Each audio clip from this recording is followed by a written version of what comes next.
After barely edging out a win versus the Miami Heat in the play-in, the Philadelphia 76ers are set to take on the number 2 seeded New York Knicks in a 7-game series. Now, the thing about this Philadelphia 76ers team is that they're a bit of a fraudulent 7th seed. And what I mean by that is that honestly, this team has the talent to be the second best team in the Eastern Conference. The New York Knicks are getting a bit screwed over here. And the reason that the Philadelphia 76ers finished 7th in the East was because their star player, Joel Embiid, only played 39 games this season. Yes, he missed a majority of the season due to a really bad injury he had suffered, and one he still seems to be dealing with. So are we getting Embiid at 100% healthy in this 7-game series? No, okay? And that's important to consider here. But he is healthy enough to play, and when he does play, he still has all of his talent, all of his skill, and all of his basketball IQ to carry this team on the court. As great as some of Joel Embiid's teammates are, this Sixers squad isn't able to reach their full potential without their reigning MVP on the court. And that makes complete sense. You know, in the games that Embiid ended up playing for the Sixers, they had a record of 31-8. Yes, 31-8, you heard me right.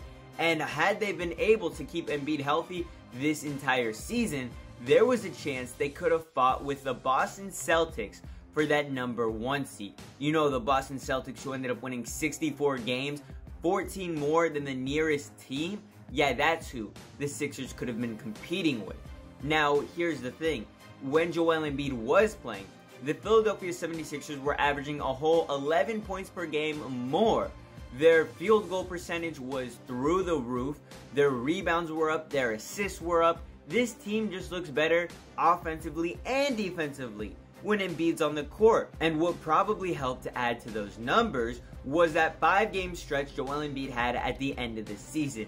After coming back from his meniscus injury that had taken him out for about half the year, Joel Embiid and the Sixers decided that it would be best if he had a few warm-up games before the playoffs. Plus, at the time, the Sixers are still trying to fight for a good play-in seeding, possibly a top 6 seeding that would help them avoid the play-in, but of course that didn't happen anyway. The Sixers went on an 8-game winning streak at the end of the year, and Joel Embiid played in 5 of those games, and he did look great in all 5. He was a bit out of shape, but that's expected from someone who's been dealing with a knee injury as severe as his. Now, there were a couple bad opponents that Joel Embiid went up against and put up some pretty good numbers. I'm talking, you know, you got Detroit, Memphis, maybe even Miami, and he balled out against the bad teams, but he also played some solid teams in which he had another few great performances. I'm talking the Oklahoma City Thunder, put up 24 points in his first game back, 7 assists, 6 rebounds, and then he does it again towards the end of the year against the Orlando Magic, where he puts up even better numbers. I'm talking 32 points, 13 rebounds, 7 assists, and even a block. And these aren't throwaway games, at least not for the 76ers, who are still trying to squeak into the playoffs and, you know, still maintain a good play-in seed. Now, before we get on with the main part of the video, I just wanted y'all to stop what you're doing, like it, and subscribe to the channel. We're on the road to 3,000. Every subscription goes a long way, and we can't do that without your guys' help. So, you know, it's very much appreciated. But like I said, let's get to the most important part of the video, and that is, how does this playoff run affect Joel Embiid's legacy, alright? Because this is about to be the 7th year in a row the Philadelphia 76ers were to have made the playoffs. And let me tell you, in 5 of the last 6 seasons, their playoff run has been ended in the Eastern Conference semifinals. Now, while Joel Embiid may not be 100%, the rest of his team is, and honestly, Joel Embiid is still playing at a high enough level to where he looks good enough to carry this team into a deep playoff push. And all I'm expecting from the 76ers, not all, but what I want from the Sixers is a Eastern Conference Finals appearance. I'm not even asking Joel Embiid to get to the finals anymore, because that's how low this bar has been set for him. But he's already won an MVP at this point, potentially could have won 2 without this injury, and he hasn't made it to the Eastern Conference Finals yet. Oh my god, it's kind of embarrassing. I'm embarrassed for Joel Embiid at this point. Now, this 76ers team is a little bit different from the one we saw last season. Last year, Joel Embiid's co-star was James Harden, And as great as this pairing sounds on paper, and as great as it had been throughout the rest of the regular season, when it came time for the big moments, James Harden didn't show up. You know, James Harden has seen this before, where when the playoffs come around, you know, sometimes he doesn't put up his best games. And that happened against the Boston Celtics. Of course, he had that one game where he dropped, 50 points against the Celtics? Yeah, that's when the Sixers were winning. But ultimately, in Game 7 of the series, James Harden was a no-show. He shot 3 for 11 from the field, and when his main job is to score for this team, it's going to really hurt their chances of moving on to the finals. You know, the Eastern Finals at that point. But that didn't happen. They end up losing in Game 7 versus Celtics, and here we are. James Harden is out of town. Instead of James Harden, his new co-star is Tyrese Maxey, who was on the team last year and started in that Game 7 and hell, outscored James Harden.